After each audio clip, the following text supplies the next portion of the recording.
Hello friends, Rob Caskie telling stories as you are now well familiar. And this morning I have the privilege of having a chat with our dear friend Katie Fogg, the lovely wife of Devlin Fogg, who I interviewed about his experiences on pole to pole, the G4 experience and a very adventurous life. Now Katie grew up locally in the little town of Hilton near Pietermaritzburg with two very adventurous brothers and parents who exposed her to many outdoor adventures. And Kate, tell us a little bit about your early days before we get on to this incredible trip across Africa. Your high school years perhaps in Hilton and your love really of the great African outdoors. Yeah, thank you Rob for taking the time to talk to us. As you said, I grew up in Hilton, a beautiful place to grow up with a lot of space. My folks were very much adventurers. We used to every Sunday pack a picnic basket and adventure out somewhere, ride our bikes, go and picnic somewhere. So it's all about getting out and about. I was schooled in Hilton, went down to Stellenbosch University, probably drank far too much wine at Stellenbosch University. And then after that went to, backpacked around Europe and the Middle East for about 6 months. Then did the whole London thing, which a lot of people do. And then backpacked through Thailand, Southeast Asia. So travelled a lot in my early 20s and then came back to South Africa, which was in my blood and is still in my blood. Well, you know, it's interesting that Kingsley Holgate, with whom I travelled across Africa with in 1993, he did a little paragraph on the front of a book he gave me once, and he said, after lots of travelling, Mama Africa called him home, and I think we can say the same for Katie. Now, Kate, I'm very interested, in this time of the Great Resignation and people definitely choosing happiness over wealth, resource, assets, and so forth. What was it that got you and Devlin, I know it wasn't something that just came about, it was years in the making, to come up with this idea of taking your two young children out of school for a year and traveling off northwards into Africa? Because I think that so many folks live vicariously through your adventure, so many dream of doing similarly, and none of them actually have the guts to do it. So talk us through that process. I'm intrigued by it. Yeah, Rob, I think, so Deb and I, as you've heard from Deb and from me, we love adventures. We love traveling. We often used to do sort of the school holiday trips, so 4 weeks, 5 weeks that we had in the school holidays, we would pack up and go camping, exploring Botswana, Mozambique, South Africa. And actually, it's always been Dev's and my dream to do sort of a big East Africa trip. And with COVID and with lockdown, we were stuck, thankfully, in a beautiful farmhouse in the Midlands.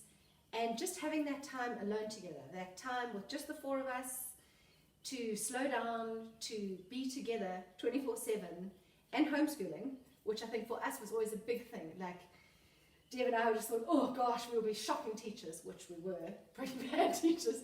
But I think we saw that actually we could do it. We could teach our kids. They responded well to us. We were okay with teaching them. And I think as soon as we saw that during lockdown, that schooling wasn't this massive big thing that had to be a problem for us if we did pack up our home, we made the decision in sort of April 2020, and we decided that's what we wanted to do. And it's amazing how once you've made the decision to do this big adventure, everything just fell into place, from finances to being able to save money to getting the school. We chatted to the school about what we could do to ensure that they could come back and not miss out on a grade. They could literally go back into the grade that they were, and all their friends, and everything just fell into place. And it was, I think a lot of people plan much more for an adventure like this. We probably only had sort of 6 months to plan. And in saying that, we very upfront, Deb and I were, in terms of route planning, we didn't plan a lot.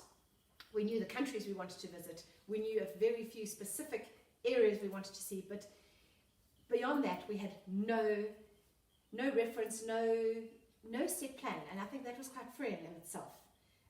Deb was phenomenal in getting the car 450% ready for us. We were very lucky to get sponsors to help us with various items for the cars and the trailers to just make our life on the road much easier.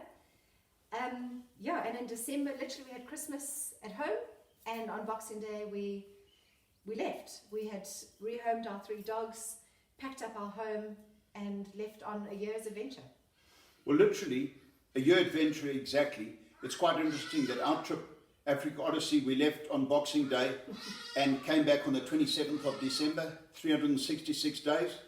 Devlin and Katie, exactly a year. Left on Boxing Day, returned on Boxing Day. We're going to get back to that because on their return they had COVID and couldn't return quite as easily and freely as they intended or I think had anticipated.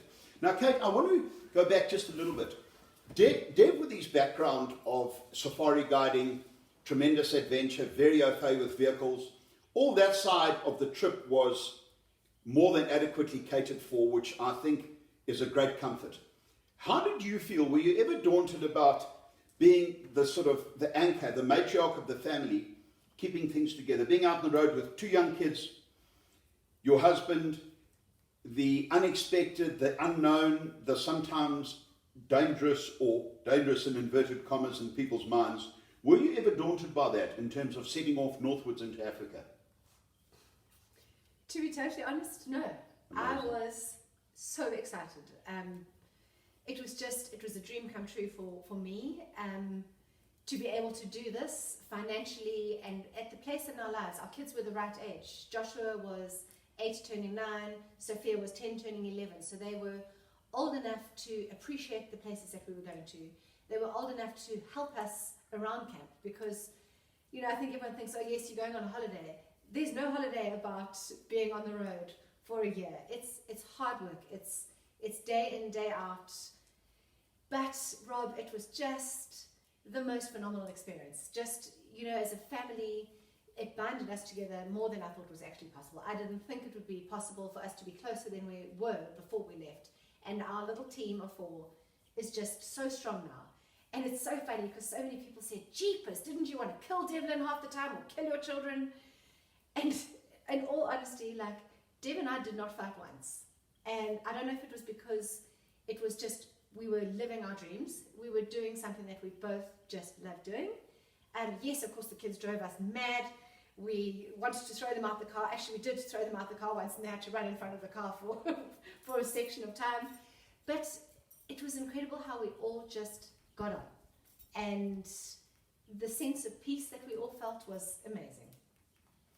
Look, for those of you interested in this incredible family saga, and I hope it's piqued your interest, you can look up on the social media sites, on Facebook and so forth, 4 in a 4x4. Because Katie, Dev and their 2 kids took off in a beautiful Toyota Hilux 4-wheel drive double cab bakkie and an Echo 3 trailer. Some modifications to the vehicle and the trailer on this incredible odyssey. So Kate, I want to put you on the spot now. List 3 experiences on this trip that stand out immediately as being unforgettable, once in a lifetime. Probably the first, which was the most terrifying for me personally, was going down Van Sail's Pass in Namibia.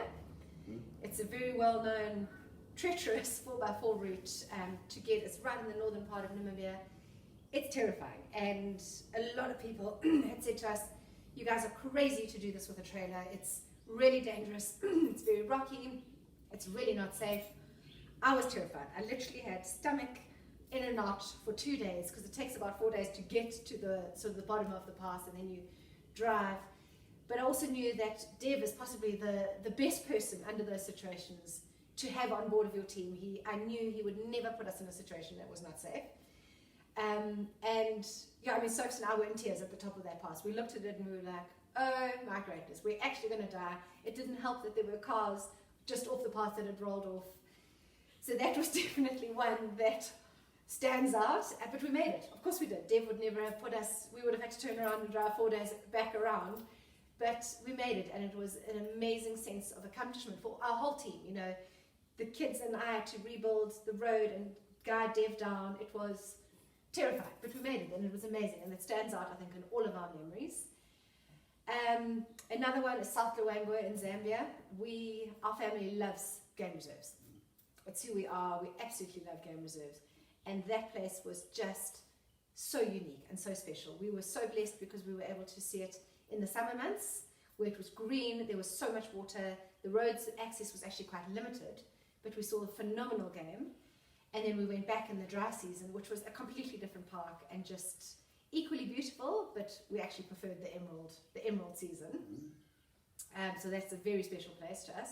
And Dev and I are actually speaking about maybe trying to see if we can shoot back up there again. And then we were very, very blessed. The third place is probably Pemba Island, which is just off the Tanzanian coast. One of Dev's contacts very, very kindly has got his cottage that he calls it, but it's this beautiful tented camp on an island off Pemba, and just very special. Time just to slow down, because I mean, when you're actually forced there, we had to leave the car, we got on this freezing cold ferry, overnight ferry, with the goats and the chickens and everything else, got to Pemba and just chilled. Because you know, when you are on the road, you constantly, your home is your trailer and your car, so you're constantly fixing, constantly washing, sorting out, and here we could literally chill for 5 days. We had amazing staff to look after us, catch fish, do all of that. So that was another very special place. So for the listeners, it's quite interesting to note that Van Sails Pass is right up near the Kunene River, up in northern Namibia, close to the Angolan border. It's a wild, wild place. Folks who fancy themselves as four-wheel drive experts all want to tackle Van Sails Pass. One of the reference points on it is the Rooi Drom, the red drum. I mean, it really is that remote. And I am staggered that these are three experiences that stand out in Katie and Devlin's experience, because Dev on this trip was able to go off and do a hike in the mountains of the moon, the Ruwenzoris, on the Ugandan-Burundi border, and they went into the Great Rift Valley, went up to Lake Turcon. How was that, Lake Turcon? Oh, Rob, that place is beautiful. You know, it's hard when you say to pick three, but Lake Turcon was amazing. It's just, it's so remote. It's so beautiful in its own way. I mean, it's dry, but rocky dry. And then there's just this huge blue jade, what they call the Jade Sea. It's this massive blue sea. And after you've gone through this howling wind desert, you come to this Jade Sea, and it's just magnificent. And the people in northern Kenya are all the different tribes, from the Samburus to the Maasais. It's a beautiful place, and just such a culturally rich place. And did you and your family go into the Ngorongoro crater? We did. You know, it's frightfully expensive for South Africans on the rand. We were very lucky actually with COVID. Because of COVID, a lot of the parks had actually reduced their fees. So in Kenya, the prices were sort of 60%. Uganda, it was half price for the park fees. Sadly, Tanzania kept their prices the same. But we also knew, like Dev and I said, well, when are we going to be here again? It was something that we just had to do. So we went, sucked up the massive fees, and we were so lucky. You know, a lot of people say they go to Ngorongoro crater. They're usually I think about 70 or 80 game vehicles. I think in the whole day we probably spotted 10 game vehicles. So it was incredible. Very special place. Very different, Rob. You know, people rave about it. I'm glad we saw it. We won't rush back there. It's beautiful, but we wouldn't rush back there for there are many more other places like Amboseli, South Luangwa, that in our eyes, we're far superior. Now, tell us about the day when the kids said to Dev, I think, where we're going to see some lions, and Dev asked some other vehicles. He said, no, just around the corner here, there's some rocks, and it turns out they're called lion rocks because the lions are always there. Tell us about that. So we were searching for the wildebeest migration, actually, that day. And someone had said, and so we knew that we weren't going to see them crossing the Mara, but we were absolutely fine with just seeing these hordes of wildebeests in the Green Plains. So now we're searching, and we'd asked a lot of guides in the Serengeti about where we would find them. And they said, no, you've got to drive past these rocks where the lions are. We're like, and then you sort of go left, and we're like, the rock with lions, like really? Like, surely, like the lions move? Sure as nuts, Rob. We're driving, and then these huge boulders right on the side of the road. And Dev he actually did slam on brakes. I think we all nearly went through the windscreen, because there was this massive crowd of lion. There must have been 12 lion just dripping off these rocks. But then everywhere you looked, to the left and the right, they were just lion on every single huge rock boulder that you saw. It was amazing, absolutely amazing. Africa, the dichotomy of Africa. Now, Kate, I know that my listeners will feel hugely denied if you don't tell them about the evening the lion came to your tent in Botswana. Oh boy. So that was in Mabuasahubi, which is in the eastern part of Kalahari in southwestern Botswana. And we were camping, and we had seen these two females in the campsite very close by us. The whole day they had been in the campsite, which was probably 500, 600 meters, the campsite next door to us, where there was no one was staying. So we knew that they were there. We had checked on them in the evening, and they had kind of thankfully moved off in the other way. But obviously having at this stage, yes, two small kids, we were very aware, and we'd said to the kids, okay, we're going to have a big fire and an early supper, and we're going to be in bed soon, because we knew that these two females were around. And anyway, so we go to bed early, jump in bed, go to sleep. And that night, Dev and I wake up and we can just hear this commotion outside. We're like, what is that? We heard this like of something drinking. And we're like, what is that? And I remembered I'd stupidly left the dishes just outside with maybe a little bit of water or something soaking. And Dev, luckily there's one section of our tent where you can open, not from the bottom, but from the top. And Dev looked out. And I could just feel him go cold, like in the tent is pitch dark. I said, what is it? And he goes, do you want to know? And it was this lion, male lion, right there from a meter from the outside of our tent. So he comes back down and we sit down, panicking slightly. The kids thankfully didn't wake up the whole time. And this lion just was naughty. For probably 3-4 hours, he was around the tent. You could hear him ripping things up. I was lying, and literally from here to where the sort of trailer wheel thing was, he was digging stuff off right behind my head, shoes and socks and everything he'd taken.